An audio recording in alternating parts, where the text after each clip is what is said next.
High friends, welcome back to चेरीलाज kitchen. आज आपण बघणार आहोत झटपट होणारी इडली. कोणतेही फर्मेंट न करता आणि डाळ आणि तांदळाचाही वापर न करता. तर चला रेसिपीला स्टार्ट करूया. त्याआधी चॅनलला सबस्क्राईब केले नसेल तर सबस्क्राईब करा आणि बेल आयकॉनला क्लिक करायला विसरू नका. चला तर मग इडली बनवूया. इडली बनवण्यासाठी मी इथे 1 वाटी रवा घेतला आहे. इथे इडलीचा रवा नाही, मी नॉर्मल रवा घेतला आहे. तुम्ही इडलीचा रव्याचा वापर केला तरी चालेल. आता मी इकडे 2 उकडलेले बटाटे घेतले आहे. त्यामुळे आपली इडली एकदम सॉफ्ट होईल. जर तुमच्याकडे मोठा बटाटा असेल तर तुम्ही 1 घातला तरी चालेल. आता याचमध्ये ॲड करूया 3 ते 4 हिरव्या मिरच्या आणि 1 वाटीला 1 वाटीच आपण थोडंसं आंबट दही घेतलं आहे. एकदम फ्रेश दही नाही. चवीनुसार मीठ आणि अद्रकची पेस्ट घेतली आहे. जर पेस्ट नसेल तर 1 इंच अद्रक ॲड करू शकता. याची मी बारीक पेस्ट करून घेतली आहे. ही पेस्ट करताना मी पाण्याचा वापर केला नाही आहे. आता हे सर्व आपण रव्यामध्ये ॲड करूया आणि बॅटर एकदम व्यवस्थित मिक्स करून घेऊया. आहे की नाही इझी माप. 1 वाटी रव्याला 1 वाटी दही घालायचं आहे. आता हे बॅटर खूप घट्ट झालं आहे, त्यामुळे मी इकडे 2 चमचे पाण्याचा वापर केला आहे. मिक्सरच्या भांड्यामध्ये पाणी ॲड करून तेच पाणी घेतलं आहे. आता हे बॅटर मी एकदम व्यवस्थित मिक्स करून घेऊया. खूप जास्त पातळही नाही आणि खूप जास्त घट्टही नाही करायचे आहे.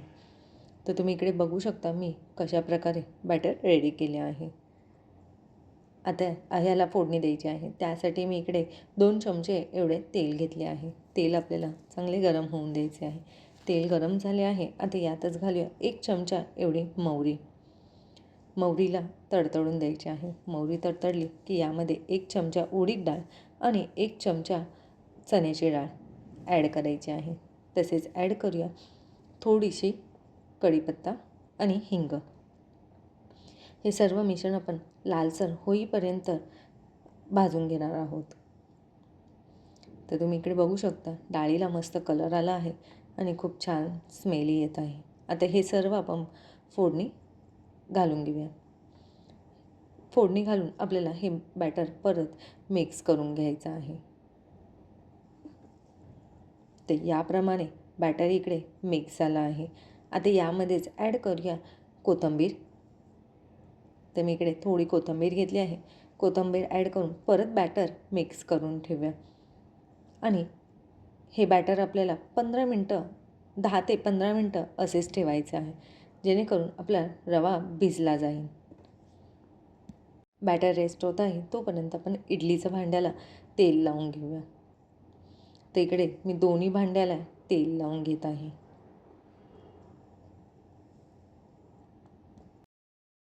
इकडे म्हणजे 10 ते 15 मिनटं झाले आहे. आता आपण बॅटर बघून घेऊया. तर या बॅटरमध्ये ॲड करणार आहोत 1 चमचा इनो. मी ह्या इनोचं पूर्ण 600 यामध्ये ॲड केलं आहे. इनो ॲक्टिवेट करण्यासाठी थोडंसं गरम पाणी ॲड करून आपण हे मिश्रण व्यवस्थित मिक्स करून घेणार आहोत. हे मिश्रण जर तुमचं खूप घट्ट झालं असेल तर थोडंसं पाणी ॲड करायचं आणि खूप पातळ झालं असेल तर थोडासा रवा ॲड करायचा. पण हे मिश्रण आपल्याला खूप पातळ होऊन नाही द्यायचे आहे. खूप पातळ झाले तर रवा एकदम भिजला जाईल आणि इडली थोडी चिकट होईल. तर याप्रमाणे मी बॅटर इडलीच्या भांड्यामध्ये ॲड करून घेत आहे. त्यामुळे आपल्याला बॅटर एकदम मीडियम असेच ठेवायचे आहे. आता इथे पाणीही गरम झाले आहे. हे स्टँड आपण इडलीच्या भांड्यामध्ये ठेवून देऊया आणि ह्याला 15 मिनटे असेच वाफवून देऊया. भांडं गरम असल्यामुळे पाणी उकळले असल्यामुळे हे इडली आपली लवकर स्टीम होईल. तर इकडे माझे 10 मिनटं झाले आहे आणि इडली ही स्टीम झाली आहे की नाही एकदा चेक करूया. तर चेक करण्यासाठी मी इकडे सुरी थोडेसे इडलीच्या ह्याच्यामध्ये ॲड करणार आहोत. तर एकदम क्लीन निघते आहे, म्हणजे इकडे आपली इडली रेडी झाली आहे. आता आपण सर्व करूया. आहे की नाही एकदम झटपट होणारी रेसिपी. तर घरी नक्की ट्राय करा आणि मला कमेंट करून सांगा कशी झाली आहे ते. तसेच रेसिपी आवडल्यास नक्की लाईक करा, शेअर करा